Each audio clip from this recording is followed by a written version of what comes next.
Meus amados, desde a semana passada, nós iniciamos um período, um momento de reflexão sobre o Sermão do Monte. E nós iremos dar prosseguimento nessa noite para estudarmos e aprendermos mais sobre o Sermão do Monte. É o sermão, como já foi mencionado, de repente o mais conhecido, o menos entendido e o menos praticado pela falta de compreensão. E eu vou ser bem sincero com a amada igreja. Até começar a estudar, de fato, esse sermão, eu mesmo entendia e fazia leitura desse texto como uma justiça social. Algo que a igreja colocasse em prática ou vivesse em suas próprias vidas, no sentido das atitudes para essa mudança. Sim, também faz parte, mas acima de tudo, o Sermão do Monte vai trazer a compreensão e qualidades espirituais. E como nós já falamos também, essas qualidades espirituais, elas precisam ser desfrutadas em sua totalidade. Não apenas uma ou outra, mas nós precisamos desfrutar, conhecer, colocar em prática cada uma dessas bem-aventuranças, cada uma dessas orientações, especificamente sobre as bem-aventuranças, nós precisamos viver, porque o Evangelho, ele não é apenas para a mente, para o raciocínio, para o intelecto, mas acima de tudo é poder para transformar a vida de todo pecador que crê no Senhor Jesus. E é por causa do poder do Evangelho que transforma a nossa vida, que outrora nós vivíamos de uma forma e agora nós vivemos de uma forma completamente diferente. Então a salvação é a temática principal que o Senhor Jesus, ele vai anunciar nesse Sermão do Monte, e não essa reconstrução social, e não a mudança da sociedade. Aprendemos também que o Sermão do Monte diz respeito a todos aqueles que nasceram de novo, e que é impossível que alguém que não nasceu de novo consiga entender, consiga também colocar em prática essas beatitudes ou bem-aventuranças. Nós aprendemos que as bem-aventuranças no original traz o sentido de muito felizes, e nós somos muito felizes por vivermos, por recebermos, por experimentarmos de cada uma dessas orientações que o Senhor Jesus, ele vai trazer para o seu povo. Então é para as nossas vidas, não ficou preso em um tempo para os judeus, mas é para a igreja do Senhor. Nós precisamos experimentar, nos sentir agraciados, bem-aventurados por vivermos cada uma dessas beatitudes descritas e faladas pelo próprio Senhor Jesus Cristo. E é interessante que existe uma progressão no Sermão do Monte, ou seja, paulatinamente, é um movimento em que Deus vai trabalhando interiormente com cada um, depois a relação para com o próximo, e agora também o mundo começa a perseguir a igreja do Senhor, porque busca se assemelhar com aquilo que Cristo nos ensinou. E porque nós queremos nos parecer com Cristo em nossas atitudes, em nosso comportamento, nós passamos a ser perseguidos e odiosos. Então, ironicamente, o povo que busca se assemelhar com o Senhor Jesus também é o mesmo povo que começa a ser perseguido. No final das bem-aventuranças, o Senhor Jesus vai fazer menção a respeito desta verdade.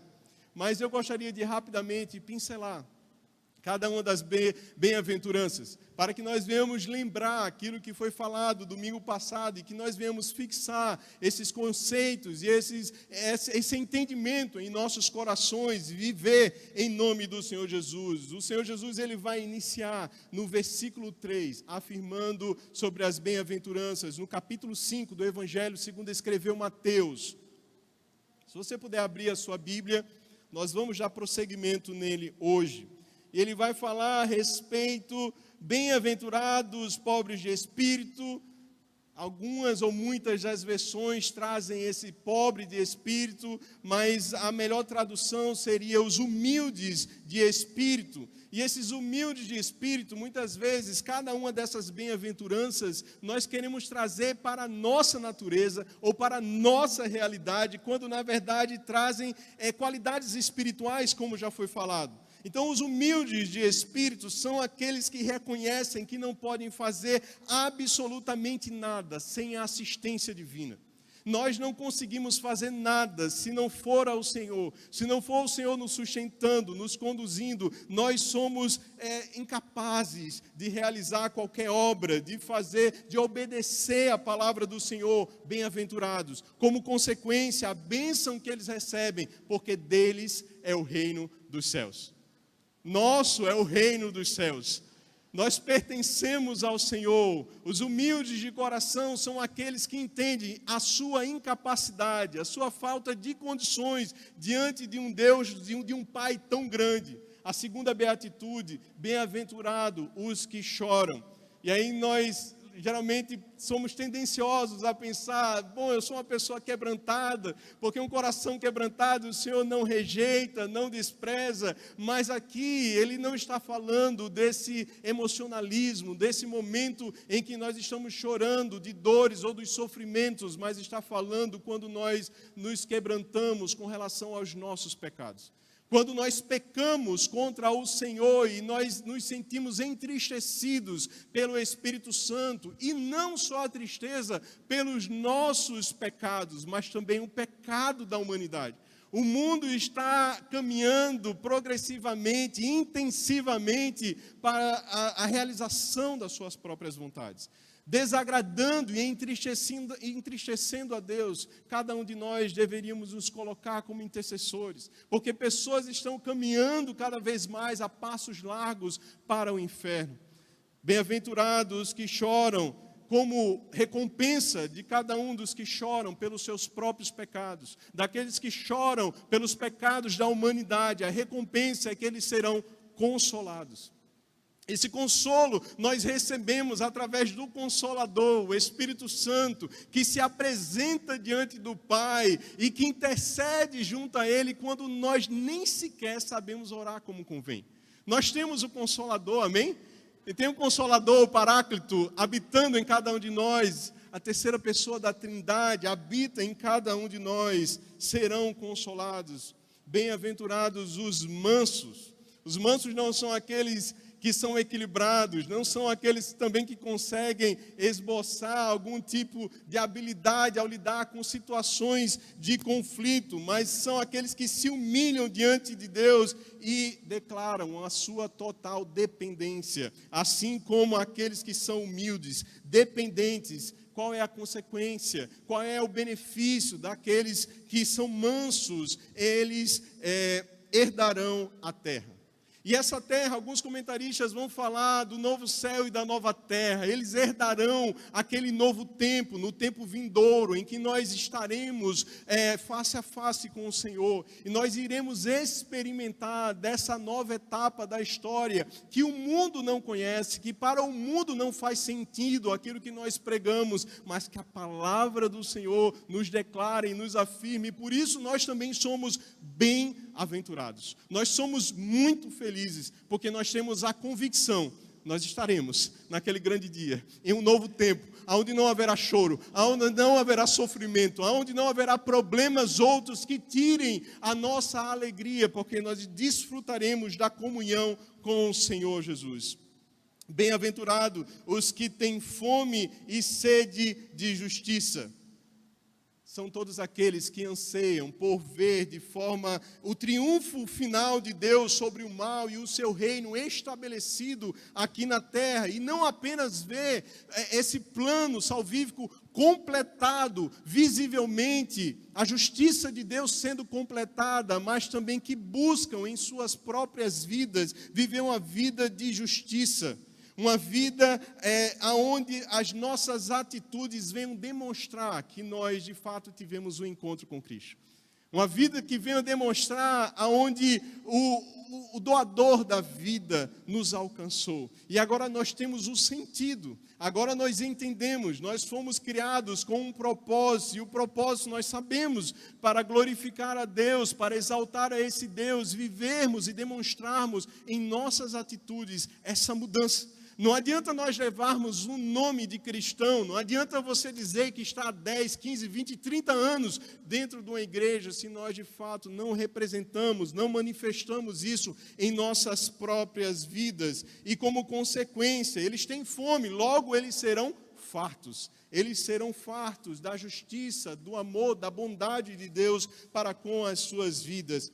Bem-aventurados também os misericordiosos. São aqueles que reconhecem que são indignos de ter recebido misericórdia e que buscam em suas vidas também estender misericórdia para aqueles que necessitam. Aqueles que precisam de uma nova oportunidade, porque não nos esqueçamos, as misericórdias do Senhor são as causas de nós não sermos consumidos. Então, compreender essa graça que nos livra todo dia de sermos consumidos pelo Senhor, nos faz também agir para com o próximo de forma misericordiosa. E o que eles receberão? Alcançarão misericórdia. A cada manhã se renovam as misericórdias do Senhor sobre as nossas vidas. Bem-aventurados também os limpos de coração, aqueles que foram livres da escravidão do pecado. Aqueles que agora não estão mais escravos e não têm mais o coração dividido entre o mundo e entre Deus. O seu coração, as suas vidas, as nossas vidas pertencem a Deus, porque nós fomos alcançados. Nós estamos livres. E aí, quando muitas vezes nós saímos para um evangelismo, que escravidão é essa que você está falando?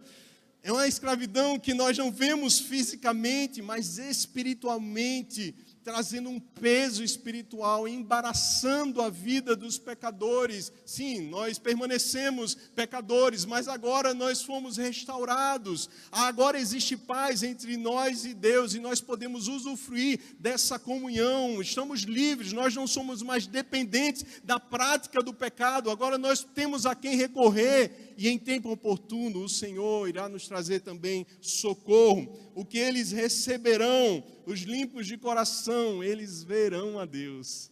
Eles verão a Deus.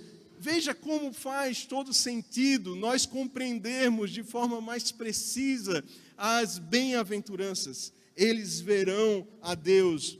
A sétima beatitude, os pacificadores. Bem-aventurados os pacificadores, aqueles que receberam a paz de Deus através do seu Filho, o Senhor Jesus Cristo. Nós sabemos que Efésios capítulo 2, versículo 3 vai afirmar que nós éramos filhos da ira. Nós éramos inimigos de Deus, nós éramos contrário a tudo que se chama Deus. E nós simplesmente fomos alcançados. Nós fomos perdoados. Agora, o único mediador entre Deus e os homens, Jesus Cristo, o homem, ele se colocou na cruz do Calvário. Não apenas isso, ele se entregou. E muitas vezes nós até oramos falando assim: Senhor, aquele era para ser o meu lugar. Sim, mas se nós estivéssemos naquele local, naquela cruz, não iria adiantar de absolutamente nada, porque nós somos pecadores. Era necessário um Cordeiro Santo de Deus que tira o pecado do mundo, para que de uma vez por todas nós pudéssemos ter livre acesso ao Pai. E o Senhor Jesus, ele se entregou, e é por isso que nós somos bem-aventurados. E o que os pacificadores, eles receberão como recompensa, eles serão chamados filhos de Deus. Pois a todos quantos o recebeu, deu-lhes o poder de serem feitos filhos de Deus. Nós não éramos filhos de Deus, nós éramos criatura, inimigos do eterno, agora nós somos filhos de Deus. Nós temos comunhão com o Pai. Filho não tem restrição de falar, não tem restrição de pedir, não tem restrição de apresentar uma necessidade. Somos filhos de Deus. Glórias ao Senhor. A oitava beatitude, os que sofrem perseguição, que se estende do versículo 10 ao versículo 12, são aqueles que se tornaram odiosos, são aqueles que se tornaram inimigos do mundo pelas suas atitudes e por quem eles decidiram seguir. E agora o mundo começa a se voltar contra a igreja do Senhor. Bem-aventurado os que sofrem perseguição. E aqui o Senhor Jesus, ele retorna para a primeira bem-aventurança como resposta. Deles é o reino dos céus. Assim como dos humildes é o reino dos céus, na oitava bem-aventurança, nosso é o reino dos céus. Porque nós estamos sendo perseguidos. O mundo se levanta contra a igreja do Senhor, mas as portas do inferno também não podem prevalecer. Então nós temos a segurança de um Pai que não só nos dá a recompensa, mas enquanto nós estamos em vida.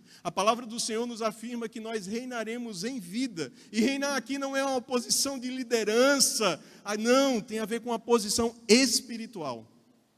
Uma posição de filhos de Deus que agora desfrutam de algo que antes não desfrutavam. Os que sofrem, bem-aventurados que sofrem perseguição, porque deles é o reino dos céus.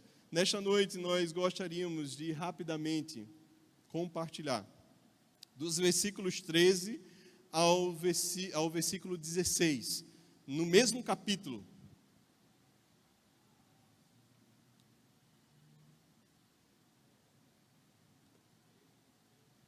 E nessa noite eu quero abordar sobre o chamado dos cristãos, o chamado dos filhos do reino, não as pessoas que são dessa terra, mas do reino de Deus.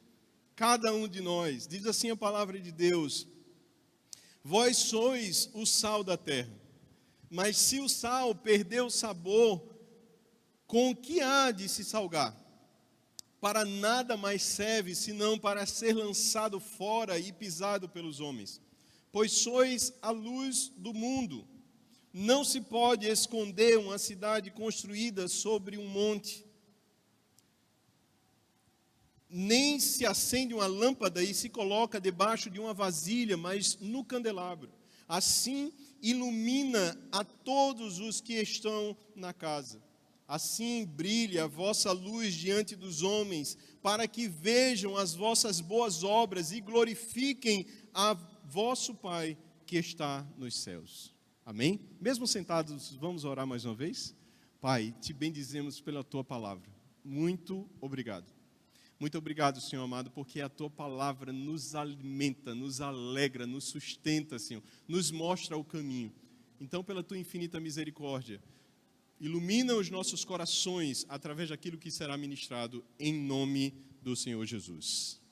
Meus amados, dando prosseguimento ao Sermão da Montanha, já foi também explicado semana passada que o Sermão da Montanha foi um compilado de declarações, de ensinamentos do Senhor Jesus aos seus discípulos.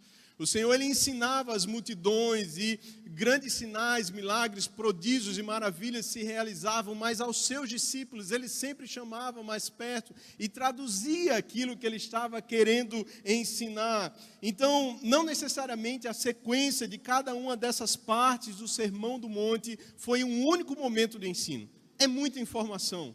É muita revelação, iluminação do próprio Senhor Jesus para os seus filhos. Mas nesse exato momento, Ele vai trazer as características de quem é chamado para esse novo reino. Parecem ser características muito simples, e eu poderia, de forma muito sucinta, dizer aqui em 5 minutos o que esses versículos estão declarando, mas nessa noite nós vamos tentar ir com mais calma e aprender um pouco mais a respeito sobre ser o sal da terra e ser a luz do mundo. Aqui, a sequência do Sermão da Montanha continua sendo o caráter e não as obras.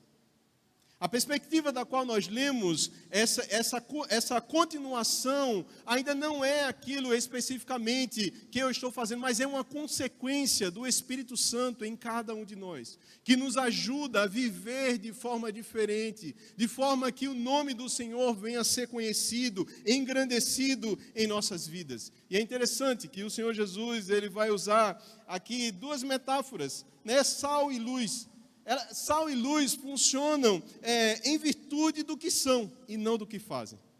O sal salga, amém? A luz ilumina. Nós estamos aqui nesse ambiente iluminado e nós podemos desfrutar, podemos olhar a face um dos outros. Se nós pudéssemos experimentar uma refeição, nós iríamos experimentá-la possivelmente com sal, porque senão se torna sem graça, insípido, e nós não iríamos suportar. Então é fisicamente impossível o sal não salgar. É impossível, fisicamente falando, o sal não preservar e conservar, e na culinária dar sabor. E é impossível também que uma luz não ilumine. É impossível que esses dois elementos por si só, eles não precisam de algo a mais, eles são por si só sal e luz. E é isso que o Senhor Jesus, Ele nos convida, a luz para iluminar. Da mesma forma, um discípulo do Senhor Jesus, ele precisa salgar. Ou seja, ele precisa fazer a diferença. Cada um de nós fomos chamados não para sermos mais um no meio da multidão. No meio da multidão existiam muitos que estavam seguindo Jesus, mas estavam à busca de pão, estavam à busca dos milagres, dos peixes, estavam à busca simplesmente por algo terreno. Mas os discípulos do Senhor, eles manifestam algo a mais. Eles não estão à procura apenas de bênçãos, de coisas que irão de fato nos alcançar, porque o nosso Pai é um Pai galardoador, é um Deus que tem prazer em nos presentear, é um Deus que sabe das nossas necessidades, e conforme Romanos capítulo 8, 32, aquele que nem a seu próprio Filho poupou, como também não nos dará com Ele todas essas coisas, todas as demais coisas, como Ele não nos dará? Então o Senhor conhece o teu e o meu coração, sabe as nossas necessidades, aquilo que nós precisamos, e da mesma forma nós precisamos reagir, como o Senhor Jesus espera que cada um de nós hajamos. Como? Com atitudes que glorifiquem a Deus. Essas qualidades espirituais, elas precisam ser manifestas. Ou talvez, se nós não estivermos salgando, se nós não estivermos iluminando, é um ponto de interrogação para as nossas vidas. Será que nós somos de fato discípulos do Senhor Jesus? Será que todo esse tempo que você tem caminhado nos templos, nas igrejas, enfim, ou nesse único local, você de fato entendeu o que é o Evangelho, o que o Evangelho proporcionou em sua vida e o que ele causa, os efeitos e consequências desse Evangelho de transformação e de libertação, porque o Evangelho são as boas novas de prática. Nós precisamos receber essa verdade que liberta, mas nós precisamos colocar em prática em nossas vidas. Talvez você, não sei, talvez tenha sido convencido a congregar em um ambiente, talvez pela acústica, talvez pelas amizades, talvez o tempo foi passando e você ainda nem se percebeu, mas está frequentando há tanto tempo a igreja. E talvez você esteja pela pregação, talvez você esteja aqui porque entendeu que aqui é um bom ambiente social, moral para criar os seus filhos. Mas não é isso a proposta da igreja do Senhor. A igreja do Senhor, ela foi chamada para iluminar e para salgar. A igreja do Senhor foi chamada para fazer a diferença nessa terra. A igreja do Senhor foi chamada para trazer luz àqueles que estão perdidos. Aqueles que ainda não entenderam um caminho, não sabem se existe um caminho, para que um caminho, não entenderam o seu estado espiritual. Os cidadãos do reino são chamados para preservar e iluminar o mundo.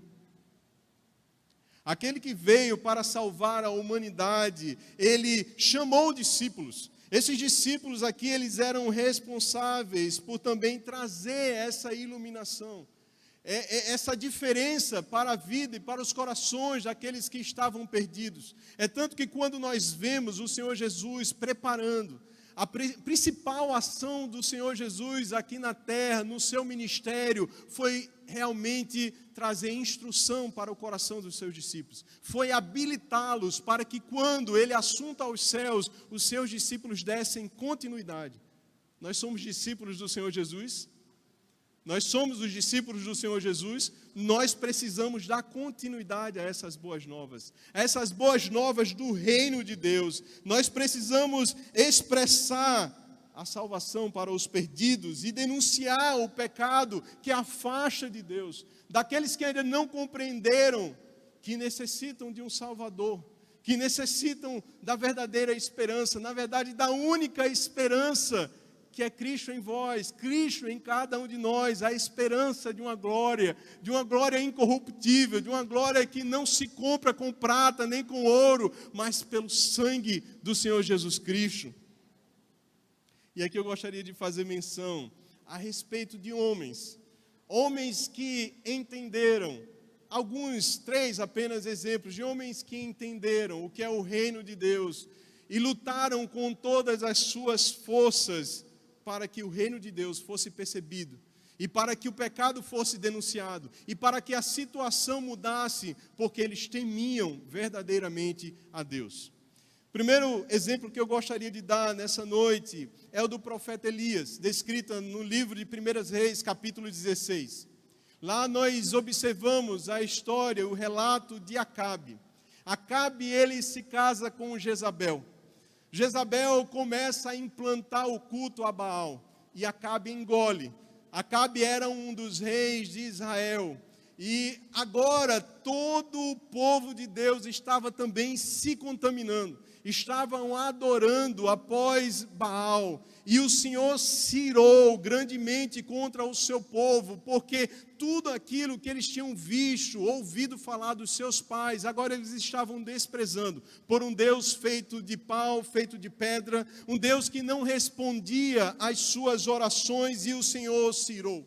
E porque ele se irou, ele levanta um profeta. Esse profeta, no capítulo 17, é o profeta Elias. Este homem de Deus, ele é levantado pelo Senhor para confrontar, para denunciar e para trazer consequências dos pecados do povo de Deus por causa das suas próprias decisões. E ali nós vemos já no início do capítulo 17, do primeiro livro de Reis, aquele homem se levantar e fazer uma oração ao Senhor. Ele ora a Deus pedindo que cesse as chuvas, porque Deus, ele não faz nada por acaso. Baal era tido como Deus que trazia chuva, o Deus, segundo eles, que trazia as tempestades e trazia a produtividade, a fertilidade da terra. Deus, para combater especificamente aquela idolatria, aquilo que estava irando ao Senhor, levanta esse homem. E agora ele ora. E porque ele ora, cessa a chuva. A Epístola de Tiago, capítulo 5, versículo 17, vai afirmar que Elias, o profeta Elias, era um homem como eu e como você. E tentado pelas mesmas paixões, mas ele orou, apresentou diante de Deus, e durante 3 anos e 6 meses, cessaram as chuvas sobre aquele local. Era o povo de Deus, mas o povo de Deus agora estava rebelde, estava arredio, não queria saber do Senhor, de obedecer a sua lei e as suas orientações. E este homem do Senhor, ele é levantado. No capítulo 18, versículo 17, desse primeiro livro de Reis, existe um encontro do rei Acabe com o profeta Elias. E ele faz um questionamento: és tu o perturbador de Israel? Ao que o profeta responde: não sou eu quem perturba a Israel, mas é a tua casa e a casa dos teus pais, que fizeram com que o povo de Deus seguisse a adoração aos Baalins. És tu o perturbador de Israel? Esse foi o nome em que um homem que conhecia a palavra de Deus proferiu, Acabe proferiu contra Elias, porque Elias obedeceu. Elias não estava acomodado ou foi indiferente à orientação de Deus, mas ele obedeceu, independente das circunstâncias. Ele obedeceu, e porque ele obedeceu, ele estava confrontando o pecado. Ele estava confrontando o estado em que o povo estava em idolatria, o coração distante do Senhor. És tu o perturbador de Israel? Esta deva ser a nossa atitude diante do pecado.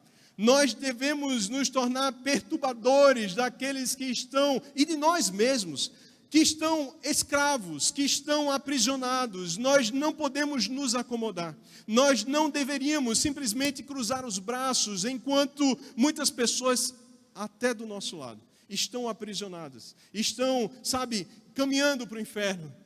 Nós deveríamos estar insistentemente falando, até mesmo que eles nos chamem: você está me perturbando. Mas entendendo esse evangelho que nos alcançou, também falar a respeito desse evangelho, trazendo a novidade de vida que essas pessoas realmente necessitam e ainda não compreenderam. Nós encontramos também no evangelho segundo escreveu Marcos, capítulo 1, o cumprimento de uma profecia descrita em Isaías, capítulo 40, versículo 3, e em Malaquias, capítulo 3, versículo 1, a respeito daquele que viria preparar o caminho do Senhor. Esse homem, ele estava se levantando contra os saduceus e contra os fariseus, ele estava denunciando toda aquela religiosidade, e ele estava falando e afirmando: vocês são raça de víbora, vocês não entenderam nada do Evangelho, vocês precisam do Senhor. E a mensagem dele era uma mensagem de arrependimento, uma mensagem que está próximo o reino dos céus. Essa é a mensagem que deve permear os nossos corações. O reino dos céus está próximo. O Senhor Jesus, ele está voltando. Nós não podemos entrar numa história como se fosse uma carochinha, como se nós estivéssemos aqui preenchendo um tempo da nossa semana. Não, nós estamos aqui sendo fortalecidos pela palavra do Senhor, estamos cultuando a esse Deus que é vivo e que está recebendo essa adoração e que está nos encorajando a prosseguir na caminhada até aquele grande dia, porque o reino de Deus está próximo. Em consequência de denunciar o pecado também, da qual Herodes se casa com Herodias, a esposa do seu irmão, ele é decapitado, mas ele não se acovardou. Ele não se intimidou, ele não olhou para as consequências daquilo que poderia ser causado em sua vida, mas ele simplesmente se apropriou dessas verdades. Ele também foi sal, ele foi luz numa época, numa geração, num período em que era necessário, aonde a profecia já mencionava a respeito dele. Nós também precisamos ser assim. Nós precisamos nesse tempo, nesse período de trevas, onde o mundo está de cabeças, para baixo, está cometendo as mais terríveis loucuras, nós precisamos nos levantar. E não necessariamente você tem que bater de porta em porta, usa a tua internet, usa os teus meios de comunicação. Hoje existem novas possibilidades de anunciar as boas novas. O que nós não podemos fazer é cruzar os nossos braços, nós precisamos falar a respeito do Senhor Jesus. Aleluias. O terceiro exemplo que eu quero deixar nessa noite a respeito de homens que se levantaram, que não se acovardaram, que entenderam o que é ser sal e o que é ser luz, está descrito no livro de Atos, capítulo 17, quando o apóstolo Paulo e Silas chegam a Tessalônica. Paulo e Silas chegam até aquele local e, como de costume de Paulo, ele se dirige à sinagoga. E ele começa a ensinar a palavra do Senhor. E ali ele começa a razoar, ensinar, explicar a respeito da necessidade de que o Senhor Jesus, ele precisava morrer, mas que também ressuscitou. E que o Messias, a qual ele estava falando, e era prometida na Torá, na lei, nos profetas, era o Senhor Jesus Cristo, da qual teve um encontro com ele. Alguns judeus irados naquele local, por não se conformarem, acharem que eles estavam trazendo uma heresia para aquele povo, para aquela ocasião, eles começaram a ir e persegui-los. E eles foram até a casa de Jason. Chegando lá, não encontram a Paulo e Silas e levam Jason e outros irmãos às autoridades daquela época. E chegando diante deles, ele vai afirmar: estes que têm transtornado o mundo chegaram até aqui. Olha que mensagem maravilhosa a respeito dos filhos de Deus que deveríamos receber. Estes que estão transtornando o mundo, que estão trazendo uma nova mensagem. Essa mensagem não é uma qualquer mensagem, mas é o Evangelho da cruz de Cristo. Do Cristo que se fez homem, que se esvaziou, morreu, se sacrificou por amor a cada um de nós, mas que ressuscitou. E tem a novidade de vida para aqueles que estão perdidos. Esses três homens, dentre tantos outros que eu poderia citar, foram homens que se apropriaram desta verdade, que entenderam que era necessário não se acovardar, não se intimidar, que era necessário eles se levantarem e diante de um mundo corrupto daquela época, em cada uma dessas situações, um mundo corrompido pelo pecado, de um mundo que estava escravizado, que estava desobedecendo a Deus, eles não se calaram. Portanto, amada igreja, a todos que nos acompanham de casa, não se calem. Não se calem, falem, a tempo e a fora de tempo. Em toda e qualquer oportunidade, falemos a respeito do Evangelho que nos libertou. Anunciemos as boas novas, porque essas boas novas já chegaram aos nossos corações. Nós precisamos ser essa expressão do sal e da luz aqui nessa terra. Nós precisamos, através dessas qualidades espirituais, receber também essas bem-aventuranças e fazer com que os outros também venham e conheçam a Cristo. O Senhor conta contigo. O Senhor conta comigo. Não pense que é um anjo que vai vir e vai falar, somos eu, somos você, cada um de nós, a igreja do Senhor, que é responsável por implantar o reino dos céus aqui na terra, por fazer com que o reino dos céus seja percebido pelos homens, por aqueles que ainda não temem e que não conhecem ao Senhor Jesus. Aleluias. E nós estamos aqui falando a respeito do chamado dos cristãos, de ser sal e de ser luz, e de preservar e lançar luz sobre as trevas que dominam os homens que ainda não entenderam, que não foram alcançados por esse evangelho de paz. O Senhor Jesus, Ele escolheu esses dois elementos. Elementos sal e luz que tinham na casa de qualquer pessoa da Palestina daquela época. Mensagem que era compreensível. Mensagem essa que as pessoas entendiam. E eles usavam algum tipo de lamparina, de lampião, mas todos eles tinham aquela luz. Todos eles tinham também sal em suas casas. Todos eles desfrutavam desses elementos. E eles possivelmente estavam entendendo. Talvez nem todos tenham sido iluminados, mas hoje, nessa noite, o Senhor, mais uma vez, fala a respeito dessa verdade, que parece ser tão simples, que parece ser algo tão, assim, elementar do cristianismo, que em breves reflexões se falam, mas que é necessário nós vivermos, sermos sal e sermos luz. Até onde nós suportamos o Evangelho, por amor ao Evangelho, por amor à causa do reino de Deus. Até onde nós vamos por conhecer esse Evangelho que nos libertou, nós precisamos suportar, nós precisamos perseverar. O mundo dos homens estão, por causa dos seus próprios pecados, apodrecendo. Estão sendo entregues e contaminados. Nós estudamos nessa quinta-feira a respeito da ira de Deus. Capítulo 1, a partir do versículo 8, da carta aos Romanos. E nós vemos que eles trocaram a justiça de Deus pelas suas impiedades. Começaram a adorar a falsos deuses e agora fizeram pouco caso do Criador.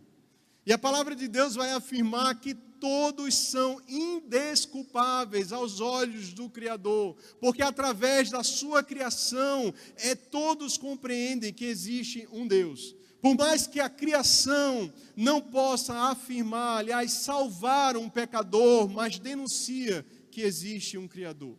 Nós entendemos que todos, através da sua palavra, que estão distantes de Deus, são alvos da ira do Senhor. E é isso que o apóstolo Paulo vai retratar no primeiro capítulo da carta aos Romanos. Ele vai falar que existe um Deus da qual está desejando derramar o cálice da sua ira.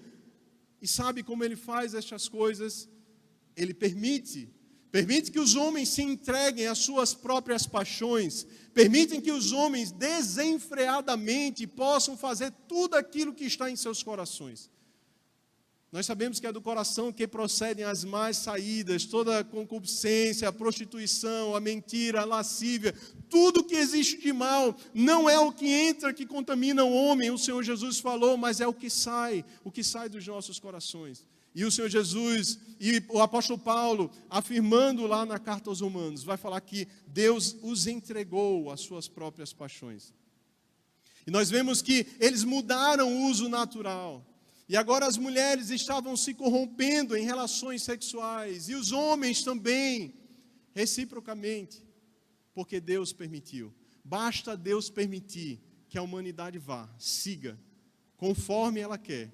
E a humanidade cada vez mais vai desenfreadamente pecando e entristecendo, porque trocaram a justiça de Deus por toda sorte de impiedade. E fizeram pouco caso do nosso Criador. E por causa disso, estão caminhando a passos largos para o inferno. Estão caminhando. Estão simplesmente caminhando.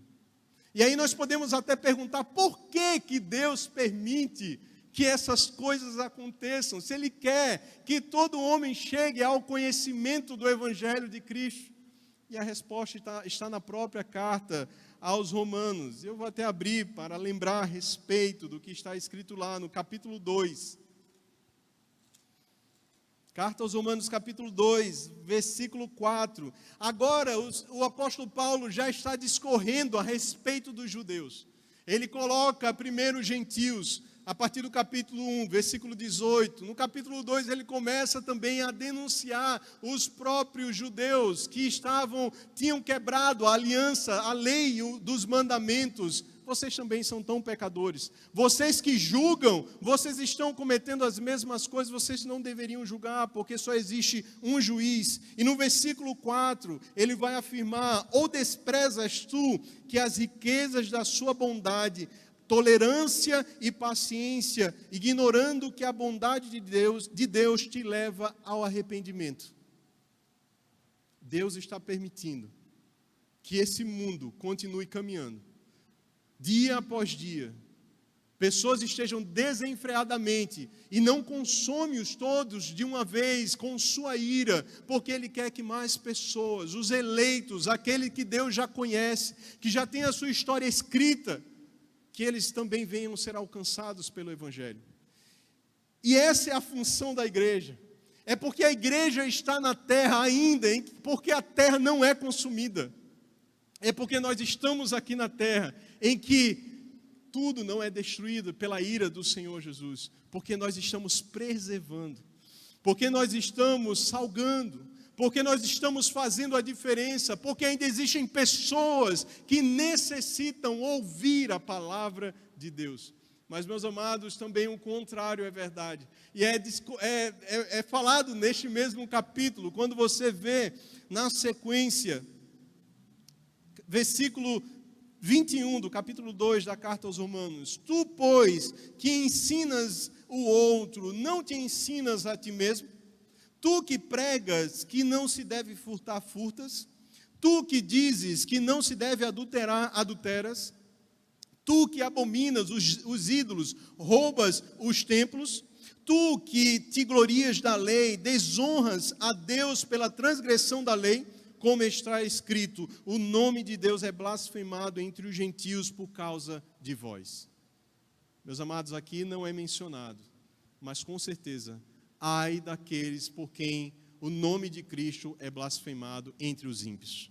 Ai daqueles por quem o Senhor Jesus, Ele é humilhado, é envergonhado, ou tripudiado, ou é feito pouco caso, por causa dos nossos maus testemunhos, por causa das nossas atitudes, ou falta de atitudes coerentes com aquilo que nós dizemos crer, incoerentes com aquilo que nós dizemos acreditar e confessar através da palavra de Deus. Vocês que pregam e ensinam sobre todas essas verdades, vocês não vivem essas verdades. O apóstolo Paulo também, incisivamente, ele vai falar na carta aos Efésios a respeito disso. Ele começa no capítulo 4 falando: ora, vivam de forma digna da vossa vocação. O Senhor nos chamou para nós sermos sal e sermos luz. O Senhor não nos chamou simplesmente para garantir uma salvação, uma eternidade de perdão e de alegria ao seu lado, mas aqui na terra nós precisamos demonstrar que de fato nós somos os seus discípulos. Afinal, as obras, como nós já temos aprendido e ensinado, as obras não é o que nos levam à salvação, mas as obras testificam quem de fato nós somos filhos. As obras que eu e você praticamos, aquilo que nós realizamos, aquilo que nós reagimos diante dos que estão perdidos, é que vai demonstrar quem realmente nós somos. Porque, meus amados, me perdoem, mas há alguns anos nasci no Evangelho, A gente às vezes se cansa com pessoas que trazem sobre si todas as suas obras. Pessoas, homens e mulheres de oração, mas que têm uma vida que deixa muito a desejar. Mas que têm uma vida que em seu seio familiar são reprováveis. Mas que tratam os seus filhos de forma que são contrárias ao que está escrito na Bíblia. Que não honram as suas esposas, mas se declaram: sou homem e sou mulher de Deus. Pessoas que estão constantemente iradas, que estão constantemente agindo de forma contrária a quem habita em cada um de nós, ao Espírito Santo. Assim como as bem-aventuranças precisam ser desfrutadas em sua totalidade, assim também o fruto do Espírito precisa ser vivenciado em nossas vidas. E aí pode até parecer que eu estou falando de algo que eu estou vivendo em sua plenitude. Não, mas é o que a palavra de Deus diz. E é o que nós precisamos buscar. E é o que nós precisamos colocar em prática. Nós não podemos nos acomodar com uma vida mediana diante de Deus. Uma caminhada que seja razoável. O Senhor espera mais de cada um de nós. O Senhor espera mais das nossas vidas. E obviamente não era a intenção de Jesus chamar os cidadãos do reino a se isolarem do mundo. Porque agora eles são sal e são luz, agora é mesmo que eles precisam estar no mundo. É nesse momento de compreensão que eles precisam estar lá, nós precisamos estar aqui nesse mundo, não nos isolarmos. Como nos monastérios, eles pensavam na história da igreja e do cristianismo. Pensavam que por se isolar das pessoas, eles não cometeriam pecado. Não, o pecado está dentro de nós. Está em nossos corações e em nossas mentes. E é por isso que na oração sacerdotal, capítulo 17 do Evangelho de João, a partir do versículo 14 e 15, ele vai afirmar: ora, eu dei a tua palavra a eles, e o mundo os odiou, porque eles não são do mundo, assim como eu do mundo também não sou. Eu não peço, Pai, que os tire do mundo, mas que simplesmente os livre do mal. Essa é a oração que o Senhor Jesus faz. Permaneçam no mundo, salgando, iluminando o coração daqueles que necessitam, mas permaneçam salgando e iluminando. A oração que eu faço ao Pai é para que vocês sejam livres, não que vocês subam logo para o céu. Seria muito mais fácil, não? Todos concordam? Eu gostaria de estar no céu hoje, sem mais demora, sem mais coisas a realizar. Eu desejaria estar nos céus agora. Mas o Senhor tem algo a realizar através das nossas vidas. O Senhor quer usar a tua vida como um sinal do reino de Deus nessa terra. Segunda carta aos Coríntios, capítulo 2, versículo 15, também vai afirmar que para Deus nós somos o bom perfume de Cristo. Nós precisamos exalar esse bom perfume do Senhor Jesus, uns para a salvação e outros para a perdição. Mas o fato é que nós somos o bom perfume de Cristo. E o Senhor nos chamou para nós apresentarmos essas boas novas através da nossa própria vida.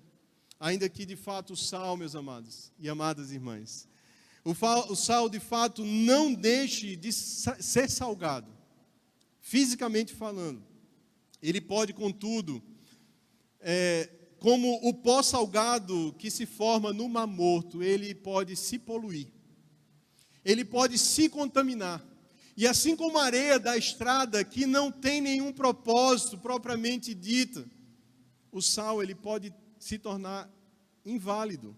E é por isso que o Senhor Jesus ele vai afirmar: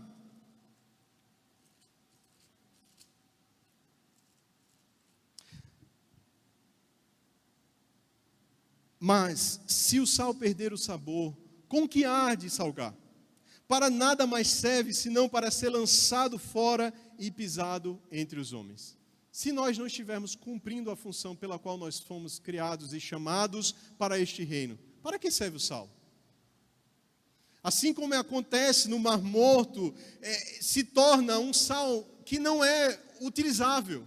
Um sal que está corrompido, que está misturado com a areia e com o pó da areia do mar. Nós também precisamos ter cautela, porque nós estamos no mundo, mas nós não podemos nos contaminar com o mundo. Não é isso que a carta aos Romanos, capítulo 12, versículo 2, vai nos lembrar? Que nós não podemos nos conformar com este mundo, mas renovar, transformar pela renovação do nosso entendimento, para que nós possamos experimentar com a boa, agradável e perfeita vontade de Deus? Não é isso que a palavra do Senhor nos afirma? Olha, não se amodem. E é interessante porque na raiz dessas duas palavras, não vos conformeis, não vos transformeis, tem a raiz forma. E no original tem essa distinção para a palavra forma. É o formato, não vos conformeis, formato do que é aparente ou incidental. Aquilo que acontece em nossas vidas e que não era o curso normal, mas aconteceu. É como deve ser o pecado em nossas vidas. Deve ser algo acidental, não deve ser algo habitual. E a segunda palavra usada por forma é transformai-vos, morfê. Forma do que é intrínseco, é essencial. Você é nova criatura. Essa é a sua essência. Você é filho de Deus. Logo, viva como um filho de Deus. Não viva como alguém que está se contaminando, se deixando misturar com o mundo. Pelo contrário, você e eu somos filhos de Deus. A imagem do seu filho está sendo restaurada em nossas vidas através da santificação. Dia após dia, que o Espírito Santo está agindo em nosso ser, nós estamos nos tornando mais parecidos com o seu Filho. Porque esse é o projeto de Deus para as nossas vidas aqui na terra. Nos tornarmos semelhantes à imagem do seu Filho. Então o Senhor, Ele nos resgatou das trevas para a luz. E para isso nós precisamos demonstrar. Para isso nós precisamos mostrar para as vidas daqueles que ainda não conhecem o Senhor Jesus, que Ele próprio é o Senhor das nossas vidas. Afinal de contas, João capítulo 1, versículo 4, vai afirmar que nele estava a vida, e a vida era a luz dos homens.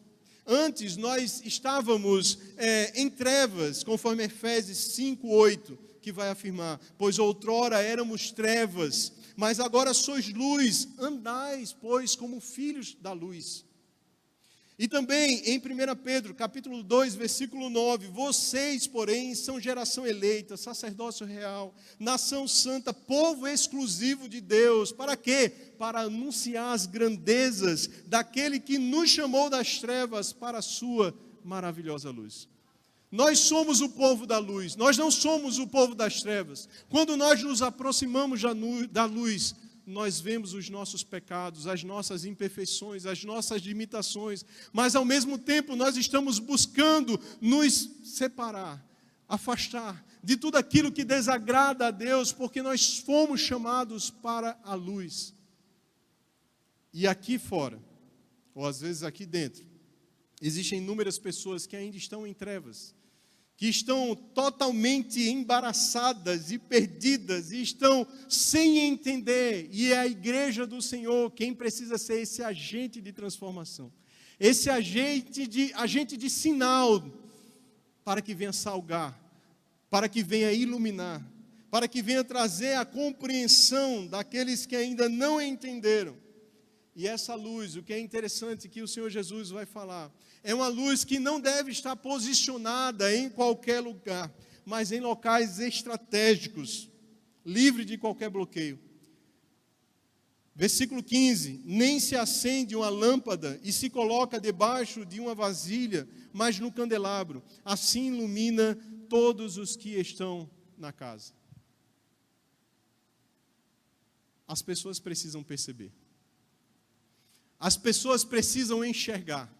A luz, ela não deve ser colocada embaixo de qualquer coisa para não ser vista. Pelo contrário, precisa estar em um local de destaque. Assim como não é possível construir uma cidade em cima de uma montanha, assim também um discípulo de Cristo não deveria andar por essa terra e não ser reconhecido como discípulo do Senhor Jesus Cristo.